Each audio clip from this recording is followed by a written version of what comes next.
Olá pessoal, em continuação ao nosso curso de Direito das Sucessões, hoje falaremos sobre sucessão testamentária, especificamente sobre a capacidade para testar e também teceremos alguns comentários sobre as espécies de testamento. Vamos analisar algumas das disposições do Código Civil que tratam desses assuntos, ok? Vamos lá. Diz o artigo 1857 do Código Civil que toda pessoa capaz pode dispor por testamento da totalidade dos seus bens, ou de parte deles, para depois de sua morte. O testamento, gente, ele é um ato unilateral, né? Gratuito, solene, certo? Revogável, como veremos a seguir, personalíssimo também veremos nos artigos seguintes, né? Esse ato, né, é através desse ato, que é o testamento, né, desse ato unilateral, que uma pessoa, respeitando a legislação em vigor, dispõe de seu patrimônio, no todo ou em parte, né, e para depois de sua morte, ou seja, os efeitos ocorrem após a morte da pessoa que está fazendo o testamento, né. Agora, ao invés de dispor de seu patrimônio, também pode o testador determinar providências de caráter pessoal ou familiar, né? Como diz o parágrafo 2º desse artigo 1857. Né? O parágrafo 1º estabelece que a legítima dos herdeiros necessários não poderá ser incluída no testamento. E com razão, tem coerência com os artigos anteriores que já estudamos nas aulas passadas, né? O testador ele não pode incluir no testamento a legítima que pertence aos herdeiros necessários, aquela parte indisponível, né? Ele só pode se referir em testamento à parte disponível, né? Os herdeiros necessários, como vocês já sabem, são os ascendentes, descendentes e cônjuge. E o cônjuge, né? Então, isso é assim porque ao testador somente é permitido, então, né, se ele tiver herdeiros necessários, né, dispor da metade de seu patrimônio. Né? Por quê? Porque a outra metade pertence de pleno direito aos herdeiros necessários, como já vimos em aulas anteriores. Né? Se não tiver herdeiros necessários, se não tiver nenhum herdeiro necessário, aí sim pode o testador dispor da totalidade de seus haveres, da totalidade de seus bens. Né? O parágrafo 2º desse mesmo artigo diz que são válidas as disposições testamentárias de caráter não patrimonial, ainda que o testador somente a elas se tenha limitado. Então, caso queira, pode o testador colocar também no testamento algumas disposições de caráter pessoal, extrapatrimoniais, né, de caráter não patrimonial. Né? Reconhecimento de filho, por exemplo, é possível. Lembrem lá do disposto no artigo 1609 do Código Civil, que vocês estudaram quando do curso de Direito de Família. Né? É possível reconhecer filho através de testamento. Ele pode fazer estipulações, por exemplo, quanto à educação dos seus filhos. Vocês também estudaram em Direito de Família que ele pode nomear tutor para o filho menor. Né? Ele pode, como vimos em aulas anteriores aqui no curso de Direito das Sucessões, reabilitar o herdeiro indigno, lembram disso? Né? Ele pode perdoar o herdeiro indigno. Né? Ele pode deserdar herdeiro, como também já vimos. Né? Pode até mesmo, mais um exemplo, dispor do seu próprio corpo para fins de doações, né? Doação de órgãos, tecidos e partes do corpo humano. Ele pode incluir disposições desse sentido, né? Ou seja, de caráter não patrimonial, num testamento. Né? E essas estipulações, essas disposições que ele inserir no seu testamento, né, têm validade. Elas terão validade, plena validade, porque devem ser respeitadas. Né? O artigo 1858 estabelece que o testamento é ato personalíssimo, podendo ser mudado a qualquer tempo. Dissemos já que ele é um ato personalíssimo, né? Ele a produção dos seus efeitos são causa-mortes, né? E é um ato também recheado de solenidade, né? E gratuito, né? É também unilateral, como já falamos, né? Porque ele só pode ser efetuado pelo testador e isoladamente, né? Daí se afirmar que ele é um ato personalíssimo, né? Como está dizendo aí o artigo 1858, né? Ele não pode ser feito, realizado por representante legal, nem por representante convencional, né? Isso não impede um auxílio indireto, né? Uma participação indireta de um terceiro, né? Como um advogado, o auxílio do oficial do cartório, né? Para sua elaboração, para a redação do testamento, né? Mas se trata de um ato personalíssimo que não pode ser realizado através de representante, nem legal, nem convencional, né? E ele, segundo ainda o 1858, pode ser mudado a qualquer tempo, ou seja, a revogabilidade é uma característica própria do testamento, né? O testamento pode ser revogado a qualquer momento, né? O Código Civil traz regras acerca da revogação do testamento lá nos artigos 1969 e seguintes, né? Mas, enfim, o testamento, ele, embora ele vá produzir efeitos, ele tenha valor, né, apenas após a morte do testador, né, ainda assim ele pode, a lei admite a modificação do testamento, né, no todo ou em parte, né, a ponto de, por exemplo, se você realizar um testamento hoje e amanhã realizar um outro testamento, né, o testamento posterior revoga o anterior naquilo que for contrário, né? Você pode até revogar expressamente, né? Revogo o testamento anterior. Ou se não revogar o anterior, o anterior será revogado apenas naquilo que você dispôs em contrário no Novo Testamento, né?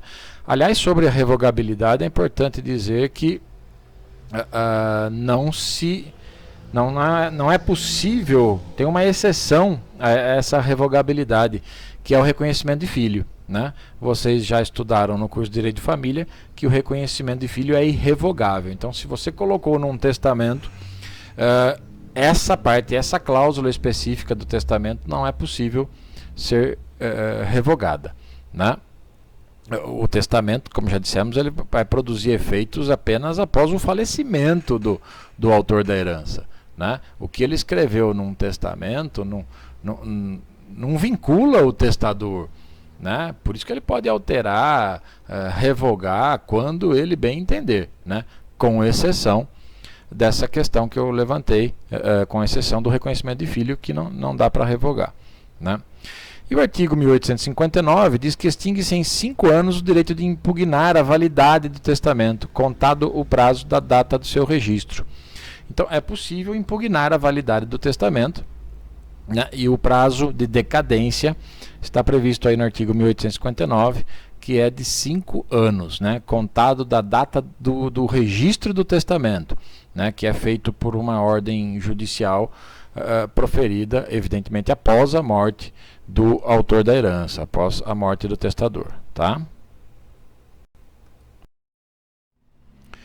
Quanto à capacidade para testar, diz o Código Civil no artigo 1860 que, além dos incapazes, não podem testar os que, no ato de fazê-lo, não tiverem pleno discernimento. Ele está se referindo aí o Código, e o parágrafo único complementa dizendo que podem testar os maiores de 16 anos. O Código está se referindo aí ao que se chama de capacidade testamentária ativa, né? Essa capacidade, ela é apurada, né? Ela nada mais é do que aquele conjunto, aquele rol de condições necessárias para que alguém possa, com validade, dispor de seu patrimônio por meio de testamento, né? Percebam que os incapazes não podem testar, né? E mais do que isso, é preciso ter pleno discernimento. O que significa isso, né? O testador, aquele que vai fazer um testamento, ele precisa, digamos, ter a vontade, ele precisa consentir com aquilo, ele precisa ter discernimento, compreensão do que representa aquilo que ele está fazendo, né? Ele precisa compreender exatamente, né, quais efeitos serão produzidos por conta daquele seu ato. Precisa ter conhecimento disso, né?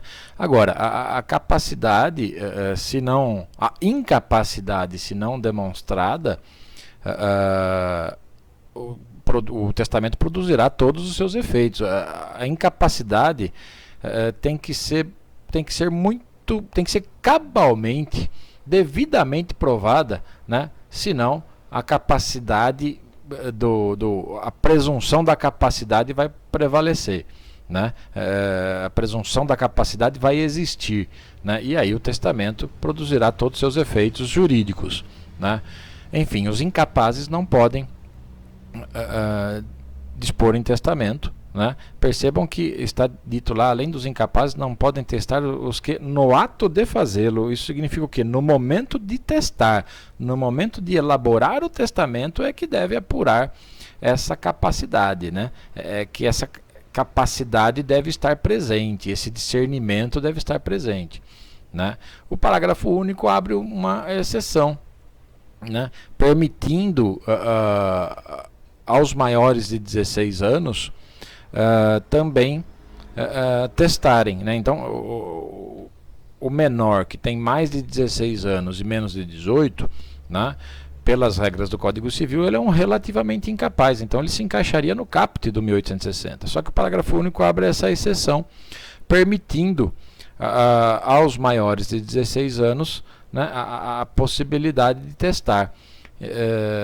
E penso que os maiores de 16 anos e menores de 18, em regra, são assistidos por seus representantes, né? Para testamento, não, né? Eles podem testar independentemente de assistência, tá? Porque, lembrem, o testamento é um ato personalíssimo, né? E somente o testador é que pode fazê-lo isoladamente, tá? O artigo 1861, ele complementa, na verdade, o anterior, né? E quase que repete, né? Olha, a incapacidade superveniente do testador não invalida o testamento. Nem o testamento do incapaz se valida com a superveniência da capacidade, né? Como já dissemos, a averiguação da capacidade para testar, né, deve ser feita, deve ser considerada no momento em que é feito o testamento. Não após a morte, da abertura do testamento, não. No momento em que foi feito o testamento, havia capacidade para testar, né? É por isso que a incapacidade que surgir depois que já fez o testamento, né, não invalida o ato, né? Por quê? Porque no momento do testamento ele era capaz e depois se tornou incapaz. Mas no momento em que fez o testamento, se havia capacidade e discernimento, né, então a incapacidade posterior não vai invalidar o testamento, né? Até porque o testador estava em perfeito juízo no momento em que o fez, né? Do mesmo modo, não podia ser diferente, né, o testamento do incapaz também não se invalida com a superveniência da capacidade.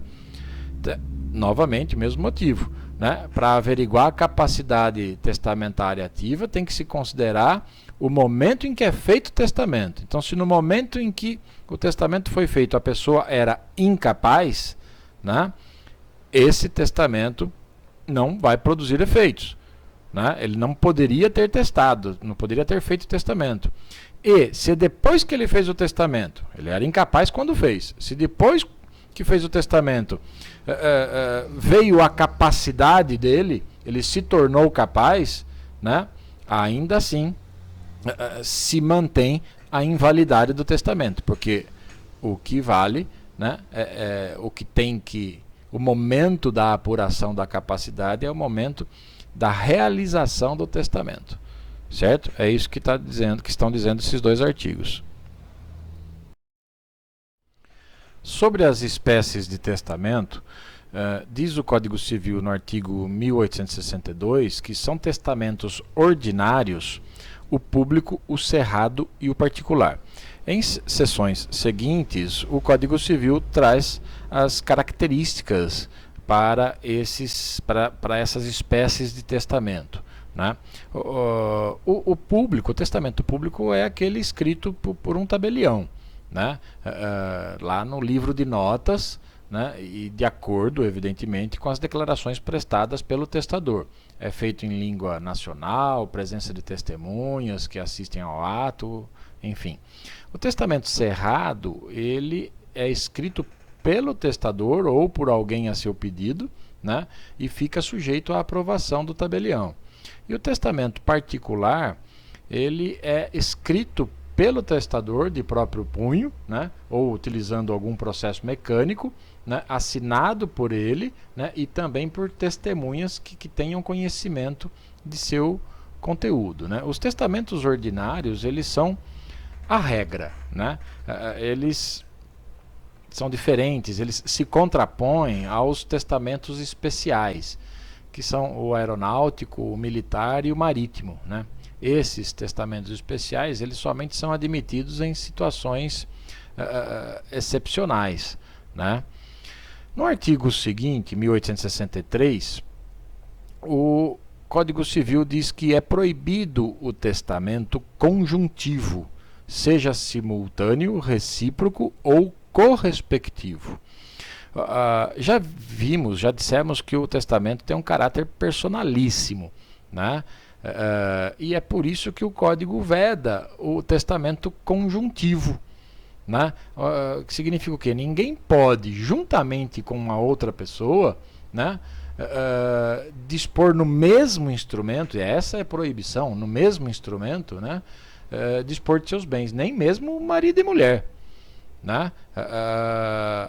Essa proibição de testamento conjuntivo, seja ele simultâneo, recíproco ou correspectivo, como diz o 1863,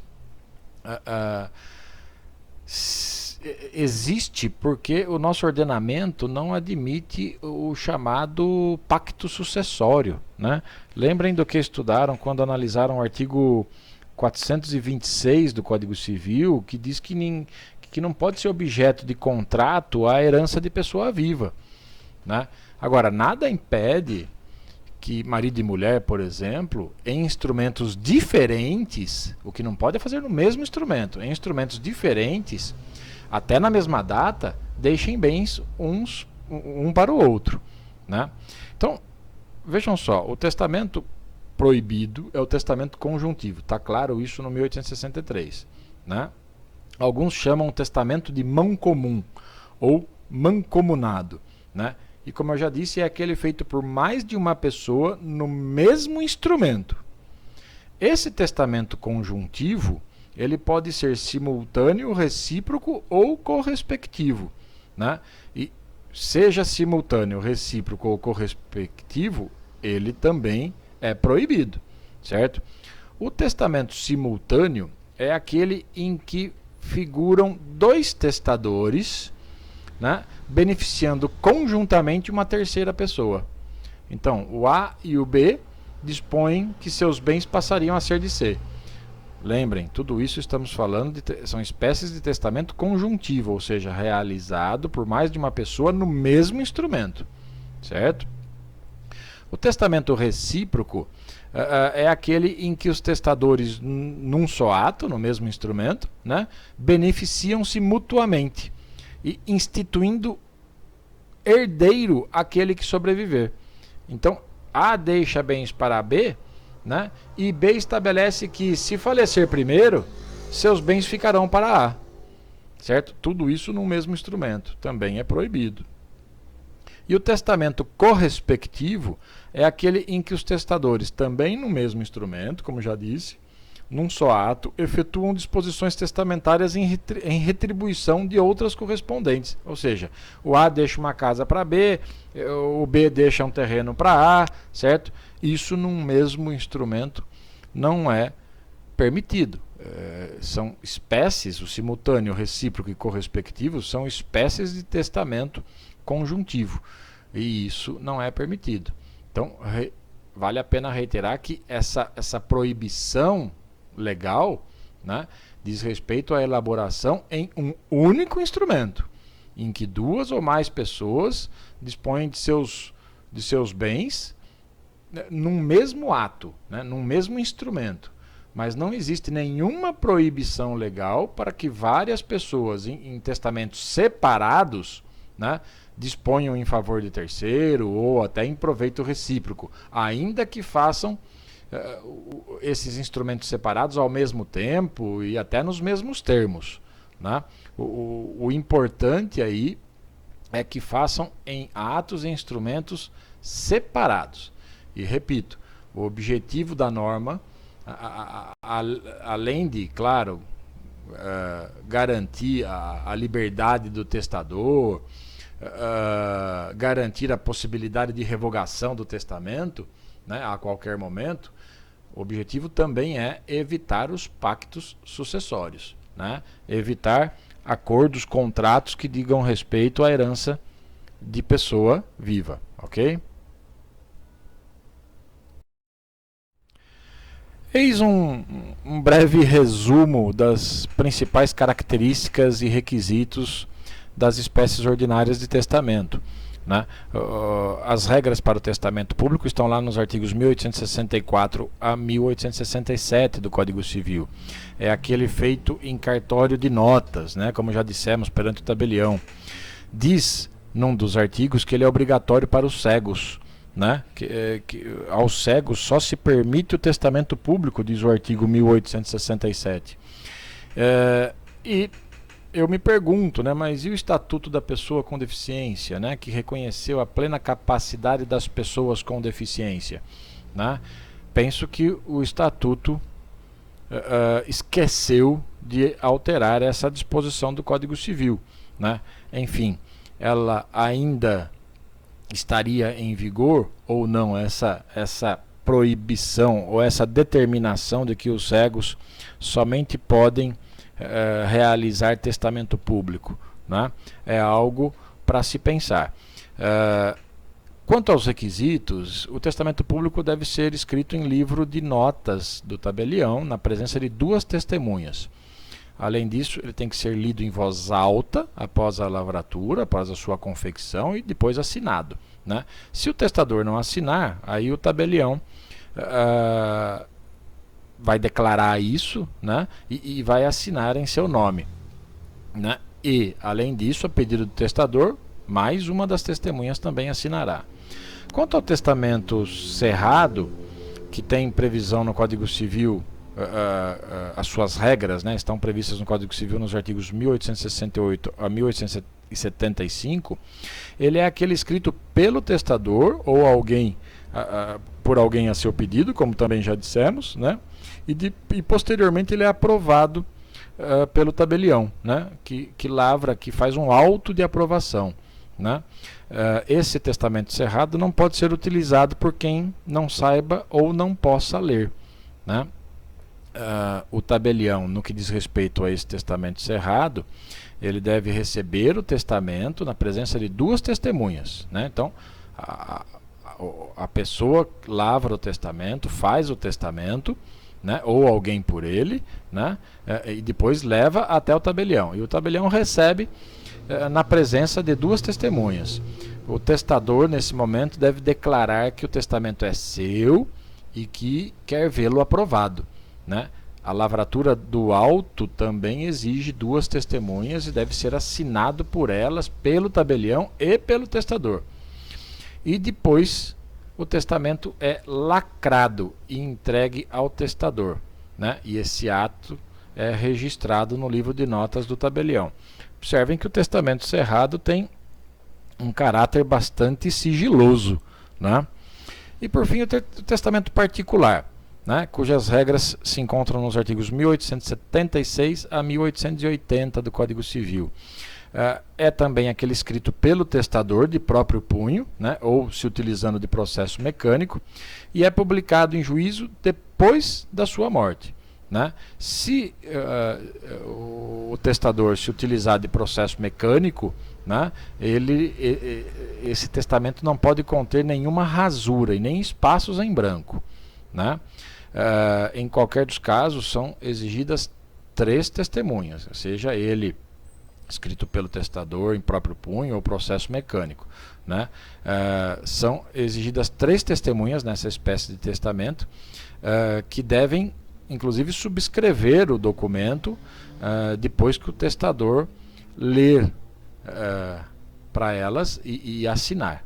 Né? O testamento particular, aliás, um outro nome que alguns autores dão para ele é de testamento hológrafo. Né? Hológrafo com H, certo? Essas são as principais, um resumo, né, das principais características e requisitos das espécies ordinárias de testamento previstas no Código Civil. O Código Civil, depois de tratar das espécies ordinárias de testamento, ele abre um capítulo próprio para o codicilo. E estabelece no artigo 1881 que toda pessoa capaz de testar poderá, mediante escrito particular seu, datado e assinado, fazer disposições especiais sobre o seu enterro, sobre esmolas de pouca monta a certas e determinadas pessoas, ou indeterminadamente aos pobres de certo lugar, assim como legar móveis, roupas ou joias de pouco valor de uso pessoal. Ele está tratando aí do chamado codicilo. Né? O codicilo também é um ato de disposição de última vontade. Né? Testamentos também, né? É um ato de última vontade, e o codicilo também é uma disposição de última vontade, né? E ele é utilizado para assuntos, digamos, ou pouco importantes, né? De pequenas despesas, pequenos de pouco valor, né? Observem que o artigo 1881 diz que o codicilo contém ou pode conter, né, disposições específicas, por exemplo, relativas ao enterro da pessoa, né, a esmolas, né, de pouca monta, né, a determinadas pessoas ou aos pobres de certa localidade, né. Também pode conter legado de imóveis, roupas ou joias de pouco valor, né? Então você deixa determinado móvel para determinada pessoa, algumas joias, né? E aí tem a questão do pouco valor, que é preciso lembrar, né? Coisas de uso pessoal daquele que faz o codicilo, que é chamado de codicilante, né? Quanto à forma do codicilo, né, ele tem que ser feito por uma pessoa que seja capaz de testar, tem que ter pleno discernimento, os requisitos que já analisamos, né? E tem que ser um documento escrito, datado e assinado pela pessoa, pelo disponente, né? Como diz lá, poderá, mediante escrito particular seu, datado e assinado. Não tem que ser datado e assinado por ele próprio, né? Penso não se admitir aí que seja escrito ou assinado por outra pessoa a pedido do disponente, né? Não se permite isso, né?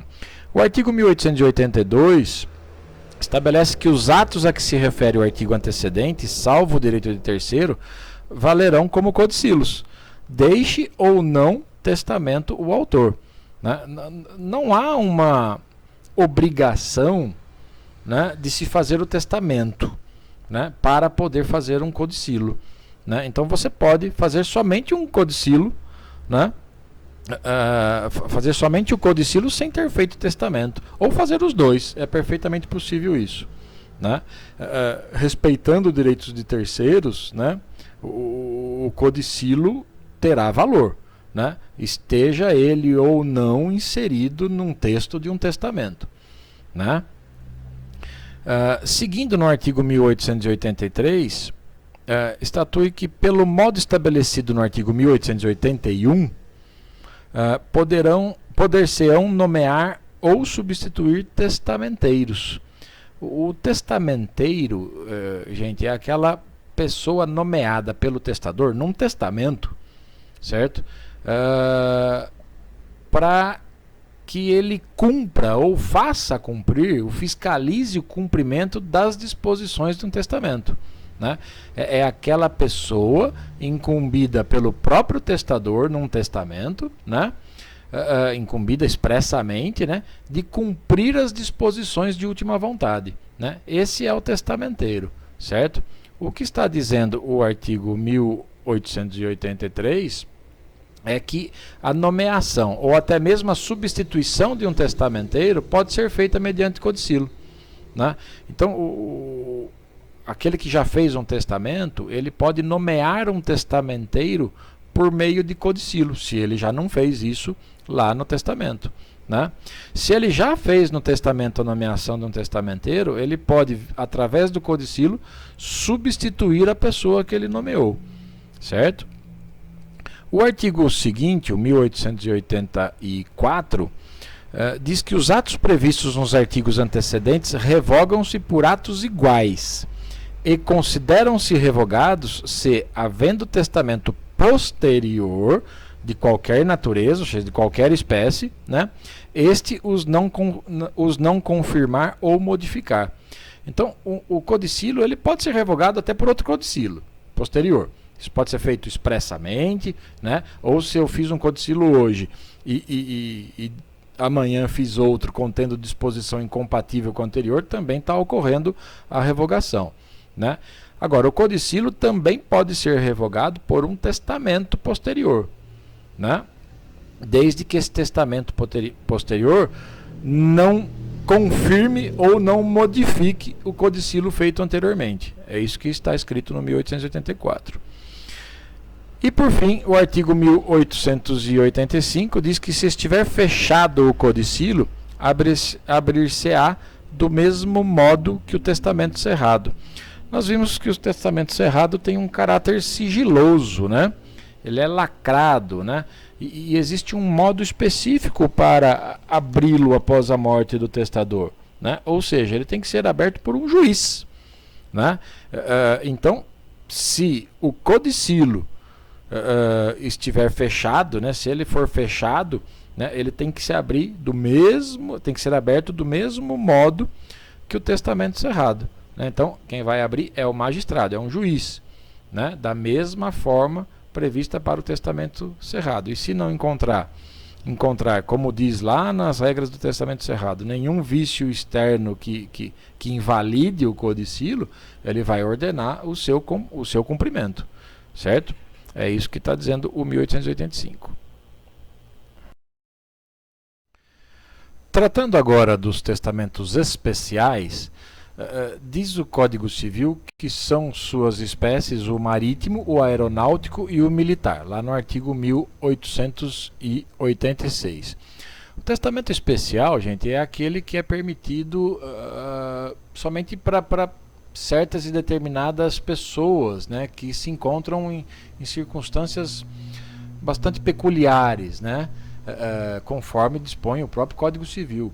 Né, e compreende, como está aí no 1886, tanto o testamento militar, quanto o marítimo, quanto o aeronáutico. Né? E como esse testamento é feito em situações extraordinárias, né, a lei traz algumas exceções quanto às formalidades, né, reduz requisitos para sua elaboração, elimina algumas solenidades, né? Então, os testamentos especiais, eles são assim denominados porque possuem uma forma especial, né? E como eu já disse, apenas podem ser realizados em situações excepcionalíssimas, né? E outra, nas quais não seja possível se realizar o testamento ordinário, né? Numa das suas formas ordinárias, né? A simplicidade na forma, né, a diminuição de formalidades e de requisitos exigidos para os testamentos especiais são as suas principais características, né? Não tem as mesmas exigências e requisitos como tem os testamentos ordinários, né? Outra característica relevante dos testamentos especiais é o fato de eles possuírem uma eficácia provisória, né? Porque eles podem caducar se num prazo fixado pelo Código Civil, né, sobreviver o testador àquela circunstância excepcional, né? E não ter elaborado um testamento, um outro testamento ordinário. Então, por exemplo, diz o artigo 1891 do Código Civil que o testamento marítimo e o aeronáutico eles podem caducar se o testador não morrer na viagem, né? Nem nos 90 dias subsequentes ao seu desembarque em terra, onde possa fazer um testamento ordinário, né? No mesmo sentido, o artigo 1895, se referindo ao testamento militar, né, diz que ele caduca desde que depois dele o testador esteja 90 dias seguidos em um lugar onde possa realizar um testamento ordinário, né? Então, essa eficácia provisória desses testamentos especiais também é uma característica importante deles, né? Exigem, evidentemente, em que pese a simplificação, né, dos requisitos e das formalidades, né, os testamentos especiais também exigem outros requisitos fundamentais, né, previstos para os testamentos ordinários, principalmente no que diz respeito, por exemplo, à capacidade de testar, né? É fundamental que exista também nos testamentos especiais, né? A proibição de testamento conjuntivo também vale para os testamentos especiais, certo? O testamento marítimo é aquele feito, né, que pode ser realizado por alguém que esteja em viagem, seja passageiro ou tripulante, né, e que esteja a bordo de um navio nacional, né, seja navio de guerra, seja um navio mercante, né. O aeronáutico é aquele testamento que pode ser utilizado por quem estiver em viagem a bordo de uma aeronave, né, seja aeronave comercial ou militar, né, e aí se direciona até o comandante, né, e diz que quer manifestar a sua última vontade no que diz respeito aos seus bens, né. E o testamento militar é aquele que é utilizado para disposição de última vontade por militares, né, os integrantes das Forças Armadas, Exército, Marinha, Aeronáutica, né, e que se encontram ocupados, digamos assim, em situações, em operações de guerra dentro ou fora do país, né. O artigo 1887, por sua vez, diz que não se admitem outros testamentos especiais além dos contemplados neste Código, né? Então, aqui no nosso ordenamento jurídico brasileiro, não são admitidos outros testamentos especiais além desses, do marítimo, do aeronáutico e do militar, né? Em outras palavras, esse rol do 1886 do Código Civil exibe um numerus clausus, né? Ou seja, um rol taxativo, né? Os testamentos especiais são esses e não existem outros, certo? Eis um quadro com um resumo das principais características e requisitos dos testamentos especiais. Como já dissemos, o testamento marítimo é aquele elaborado perante o comandante durante a viagem de um navio nacional, seja de guerra ou mercante, né? Ele exige 2 testemunhas, cobra uma forma correspondente à do testamento público ou do testamento cerrado, né? Fica na guarda do comandante esse testamento, né? E como nós já dissemos, caduca caso não ocorra a morte do testador na viagem, nem nos 90 dias posteriores ao desembarque em terra, num lugar onde ele possa testar de maneira ordinária, né? Esse testamento marítimo ele deve ser registrado no diário de bordo. O testamento aeronáutico tem os mesmos requisitos do testamento marítimo, aliás, no Código Civil eles são tratados numa mesma seção, né? E também, como já dissemos, é aquele elaborado perante a pessoa designada pelo comandante ou perante o próprio comandante, né, durante a viagem de um avião militar ou comercial. E o testamento militar é aquele que pode ser utilizado por militares ou outras pessoas, mas a serviço das Forças Armadas, né, que se encontram em operações de guerra, né, dentro ou fora do país. Ele demanda a entrega de um documento escrito na presença de 2 testemunhas, né, ao auditor ou ao oficial de patente que esteja exercendo as funções daquele, né. Caduca, como já dissemos, se o testador passar depois dele 90 dias seguidos em local em que possa testar de forma ordinária, ou seja, em que possa realizar um dos testamentos ordinários. E uma disposição interessante sobre o militar é que sobre o testamento militar, né, é que se a pessoa estiver em combate ou ferido, né, ele pode testar até oralmente, na presença de 2 testemunhas. É o chamado testamento nuncupativo, né? Neste caso, as disposições não terão efeito se ele não morrer na guerra, né? Ou se ele convalescer do ferimento, se ele se curar do ferimento, né? Essas são algumas das principais características e requisitos dos testamentos especiais previstos no Código Civil.